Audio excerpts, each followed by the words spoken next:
What's going on, GCam Gaming here with another LEGO Legacy Heroes Unboxed video for you. That's right, we're back, and today we're talking about 7-star Gear 8 Spaceman Andreas. We have some footage of him, and is he worth it? So the first match we're going to look at is the full classic space team. I've been hearing a lot of complaints that, like, okay, it's not really a synergy, it's more of an anti-synergy. You're kind of better off going with Gorwell instead of Reed, or Gorwell instead of Andreas. I mean, here's the thing. When you're talking about, obviously characters like Gorwell and Slimer are jack of all trades, go on every team, they're going to make every team better. That's just the kind of characters that they are. So yes, we're going to take a look at teams that have Andreas with Gorwell, Andreas with Slimer, and even Andreas with Santa, as well as this first match we're looking at, which is Andreas and just the classic space team. So like I said, you have those characters that are kind of like, we're going to be plug and play, we can help any other team be kind of elite. Yeah, there's a reason for that. It's because Gorwell is the most expensive figure in the game to get to date. Santa, again, is super hard to get chase character. Same thing with Malik the Malign from the, and even the other spaceman from here. But he's a little easier to get, I think. Like, he's been around a little longer. I'm talking about Yellow Spaceman. But there are just certain characters like Gorwell and Slimer that are always going to be top notch, no matter what. They have not gotten power crept out yet, and I don't think that they plan on power creeping them out. Just with the power creep, these other characters are synergizing really well with them. So there are some things I have noticed about Andreas just by looking at this footage that I do want to talk about, because this is more of a review of Andreas and not necessarily a review of the classic space team and what teams you want to play him on. Now, disclaimer, this is not going to show any full Chill Team footage. The thing is, I have not been able to get any full Chill Team footage from Tipster because of the crashes that come with using Santa. So we've been able to get some Santa videos here and there that have worked out, but the full Chill Team is yet to be seen how good it's going to be, or yet to even really be play tested because of the glitch in the game right now. So right now it's really not usable. So one thing I want to say that I can notice about Andreas is the damage is non-existent, right? I have used him as a shared hero. I have watched many videos with him. He does like 40 damage. He might as well not do damage at all. And I think the only reason they gave it like that 5% AoE damage is so that he does something on the basic, so that you can't get basically locked into an unwinnable situation where your guy doesn't do any damage. But pretty much, if you kill everyone around him, you're locked into an unwinnable situation that you can't win if you just have Andreas left. I'm sorry, he doesn't do this 40 damage, right? Like, that's 40 AoE damage. He's not winning any games. Now, his basic is really cool because it also AoE heals and it reduces cooldowns of Techie and Chill characters, which, by the way, almost all of these classic space heroes now are also Techie except Reed. So I don't know why Reed, they couldn't just go back and give him the tag. So that's a mark against him, right? Because there's a big glaring flaw if you are facing using an Andreas. If I face one, as good as he is, right? Like, his other abilities are really good, right? He's got this Willa ult as his Road to Victory special, which is really cool, and it's gonna do some really awesome things for your team as well.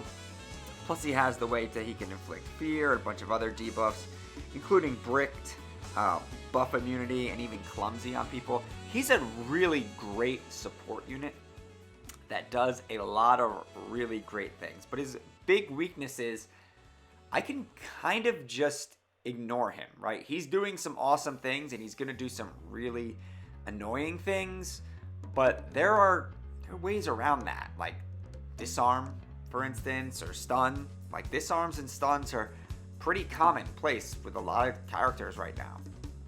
So if I just keep him disarmed keep him stunned, keep him at bay, right, then there are ways around him. Obviously, when you're dealing with classic space, Alan has to be the first one to go. Really, anytime you're dealing with him, because he has that revive and he has that where he can keep coming back and doing 30% base damage to you, AoE to your team. So you have to take him out. And then after that, you really got to focus gens because you don't want to get hit with that ultimate. So the plan has to be, you either have to just accept what Andreas is going to do, which is going to hurt, but he's also not going to do really much damage. Or you have to suppress him in some way, because you have to deal with Alan first. Like, that's just a given. And you have to deal with gens because of that ultimate. And Leo's also kind of a pain in the butt too. Now, advantage that I've noticed is a lot of people are using 4 or 5 star Leos. When you start to get to those 7 star Leos, that's really when he starts to hurt a lot. And then if you're looking at this team right here and you're dealing with Gorwell, well, now it's like, okay, there's a lot of problems to deal with. And while Andreas is one of them, he's somebody that you can ignore. You kind of have to ignore him, but he's also somebody you can afford to ignore. That's the one thing I don't like about him is you can afford to ignore him because, right, if I ignore Gorwell, okay, she's going to not only heal the whole team back to full health, if she's the last one left, she gets all these buffs, and if it's a 1v1, she's probably going to mess me up. Right, Jens has the ultimate. So that's one of the downsides that I don't like about Leo. Now there is some advantages to using him, specifically on a full classic space team. Right, we know that a lot of the classic spacers, they have these passives that kind of boost each other up. So let's get into it first with Jen's passive, right? We know Jen's passive for all classic space heroes, they're going to get 1% speed, right? So on a full classic space team, you're going to get 5% more speed. Is it worth it running? So then it's like, all right, is it worth it to run full classic space or Gorwell? Because I'm pretty sure with Gorwell, you're still going to get more speed than you would on a full classic space team.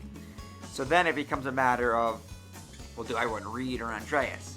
Well, Reed is bringing a very useful stun to the game, right? And he's also bringing that same buff that you're getting from the passives. So I would actually take Reed over Andreas. Although, you know, I don't know. I think that the utility of Reed's stun is also more... It could use it at any time. You don't have to wait a turn. I don't know. I really like the utility of Andreas's, but I feel like you're getting more out of Reed's stun. Right? Because with Gorwell, the stacks of infestation are giving basically everybody 0.5 speed. So, yeah. No way is Jen's passive going to be making a difference. If I take a look at Alan's passive, right, let's see what classic space are getting with Alan. So whenever a classic space hero is defeated, he receives a stack of revive, right, more chances to revive. He can revive other classic space heroes. That's one other reason that another advantage Andreas has is he can keep coming back. He can be killed and give Alan stacks of revive. But, like I said, nobody worth their salt in anything is going to be attacking him too much because he doesn't do any damage, right? So when he's not doing damage, it's kind of like, okay, what's the point? Now there is also at the beginning of battle the attack of all classic space allies is increased by 10% for Leo's passive, but that doesn't really have anything to do with having more classic space heroes when one of them, it's not like it's with Jen's passives where it stacks up based on the amount of classic space heroes. Everybody's getting 10%. This is also now giving advantage to Reed, in my opinion, right? Reed is going to benefit from this 10% from Leo, whereas Andreas is not. You're kind of, again, better off rocking Gorwell.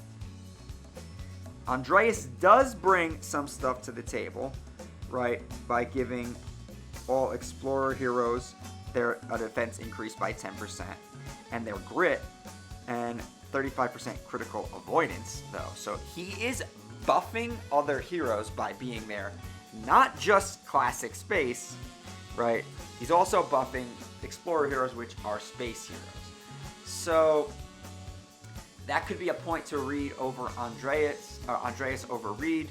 I just think that you're kind of better off rocking Reed on these teams with Gorwell than you are rocking a full five-man space team. I just don't see the advantage to a full 5-man space team. If you disagree with me, please let me know in the comments. I'm only going off of what the videos that I'm looking at, and obviously the video we're looking at today, it's all involving Andreas on different combinations. You're seeing him with Slimer, you're seeing him with Gorwell. We're even going to take a look at him on a team with Santa right after this battle right here.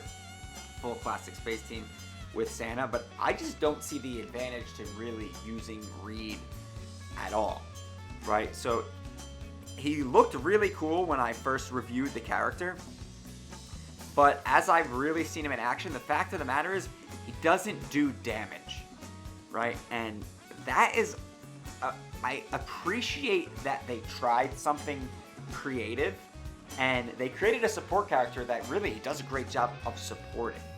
But we've never had a character like this before that doesn't really do anything. Even like Kelvin always did something, did damage. Kartovsky does damage, right? There's a lot.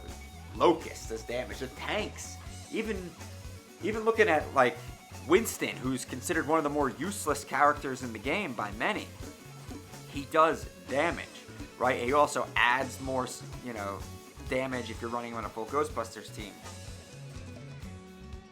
I don't see the purpose of a character that doesn't do damage, despite how good the utility is. Now, it's also making me think, do I really want this character for a full chill team? Because Santa has that way to strip taunt and stealth, which is really what that big Willa type AoE, Willa type ultimate, whatever AoE, his buff removal is great. But if I have Santa doing that and it's removing the two buffs that really matter, stealth and taunt, because those are really the ones that I care about in terms of getting around things, I would rather not use him on a chill team. So when I get a chance, we're going to take a look at some chill footage next. That's pretty much all I got for you today, Knuckleheads. Please remember to smash that like button, hit that subscribe button, ding that little bell for some notifications, and as always, remember to knuckle up.